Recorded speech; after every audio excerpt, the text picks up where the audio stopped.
Hoje, vamos adentrar as envolventes crônicas de um povo singular, os Moabitas. Quem eram eles e por que têm relevância nas escrituras sagradas? Vamos explorar juntos. Os Moabitas, descendentes de Moabe, têm suas raízes em uma história peculiar e, por vezes, conflituosa. Moabe, filho de Ló, surgiu de uma relação intricada e controversa entre Ló e sua filha mais velha.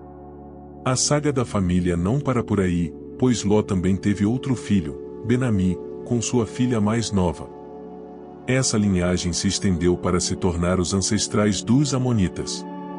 As complexidades morais da família de Ló ressoaram em eventos posteriores, especialmente nas interações entre os filhos de Israel e as filhas de Moabe, conforme narrado no livro dos Números, capítulo 25. E quanto ao nome Moabe?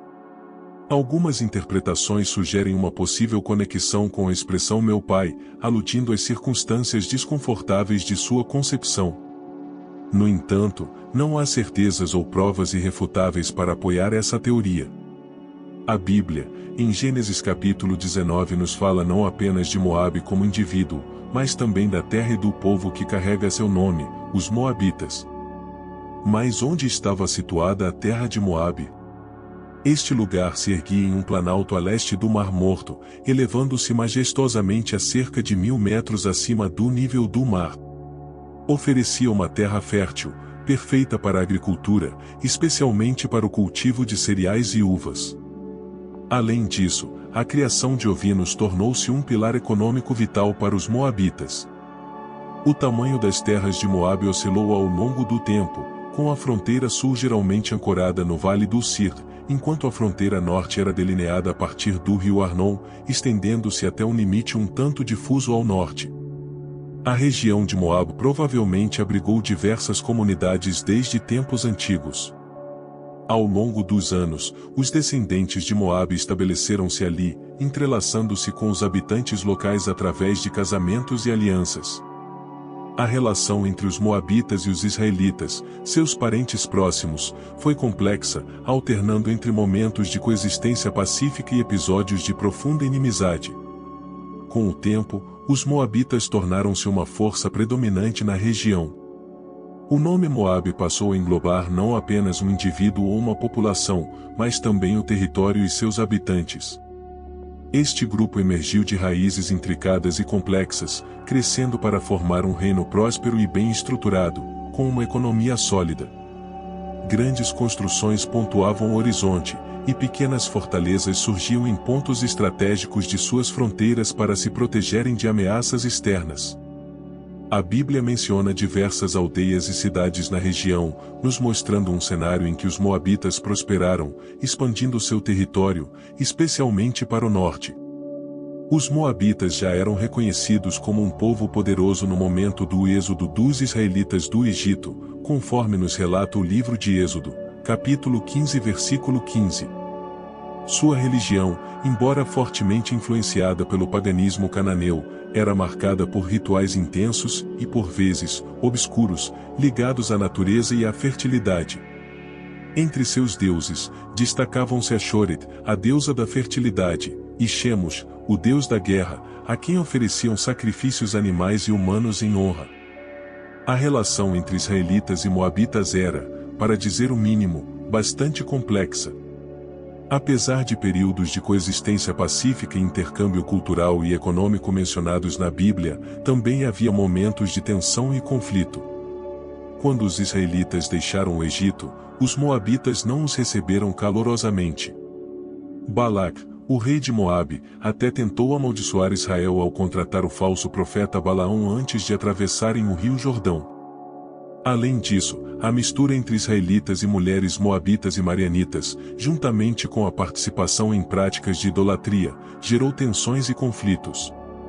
A coexistência e as fusões culturais e sociais foram tão problemáticas que receberam instruções para excluir os moabitas da congregação de Israel após a morte de Moisés.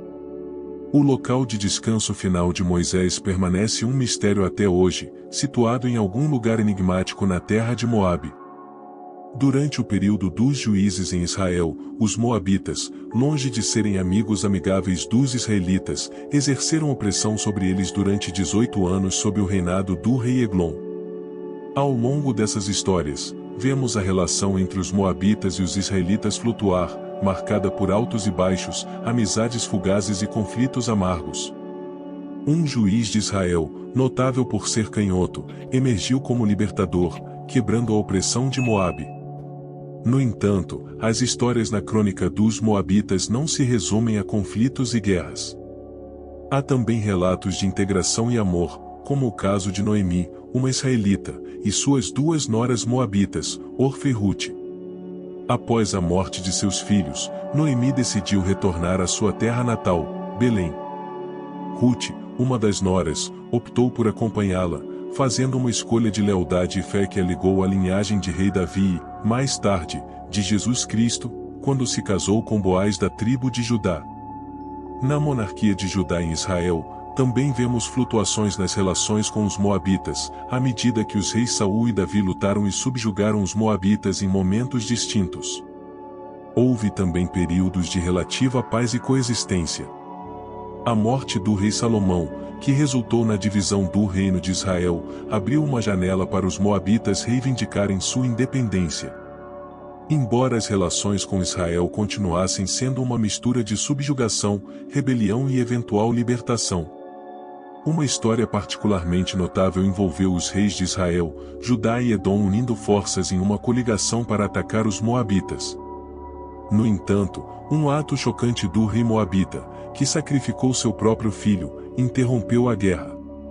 Mais tarde, em uma reviravolta irônica, moabitas, amonitas e edomitas se uniram para atacar Judá, mas acabaram se destruindo mutuamente. Isso frustrou seus próprios planos, ao invés disso, proporcionou alívio ao reino de Israel. A história também nos conta como os moabitas foram subjugados pelos poderosos assírios e se tornaram tributários do Império Assírio, permanecendo uma parte importante do cenário regional mesmo após a queda. Eles desempenharam um papel militar em Judá durante o reinado de Jeoiaquim e, posteriormente, apesar de sua participação em uma conspiração contra a Babilônia, enfrentaram as represálias do rei Nabucodonosor. Este fascinante mosaico de eventos revela que os moabitas foram muito mais do que uma mera nota de rodapé na história israelita. Eles foram, em diferentes momentos, inimigos opressores, aliados, família e uma presença constante que influenciou o caminho do povo de Israel de diversas maneiras. A história e as profecias que envolvem esse povo antigo oferecem um olhar penetrante sobre a interseção de fé, poder e moralidade no contexto bíblico. As previsões dos profetas Isaías e Jeremias, com seus prognósticos sombrios para o povo de Moabe, refletem uma profunda tristeza e um alerta sobre os perigos do orgulho, da idolatria e da imoralidade. A ruína de Moabe, simbolizada pelas cidades desoladas e terras devastadas, bem como pelas pessoas que sofrem, serve como um espelho que reflete as consequências de desviar o olhar dos princípios éticos e morais. Embora as cidades e terras de Moabe possam ter sido prósperas e suas forças poderosas, a rejeição dos caminhos da justiça e a confiança na idolatria foram, de acordo com as profecias, sua ruína. Moabe, com sua complexidade e paradoxos, desvanece na névoa da história, deixando para trás ruínas e histórias que sussurram alertas e lições para as gerações futuras. Ao explorarmos essas ruínas e revisitarmos essas histórias antigas, somos lembrados de que nossa própria existência, decisões e nações estão entrelaçadas. Com princípios eternos e morais, nesta jornada, temos navegado pelas intricadas histórias de um povo antigo e seu complicado relacionamento com vizinhos e divindades. Os moabitas, com suas vitórias e derrotas, prosperidade e desolação, tornam-se mestres silenciosos, com lições preservadas nas páginas arenosas do tempo. Ao longo de sua história, somos chamados a refletir, aprender e talvez escolher um caminho diferente. Agradeço por se unir a nós nesta jornada através da história, fé e reflexão. Não deixe de compartilhar seus pensamentos, reflexões e perguntas nos comentários. Deixe seu like e se inscreva no canal. Até a próxima, que Deus os abençoe.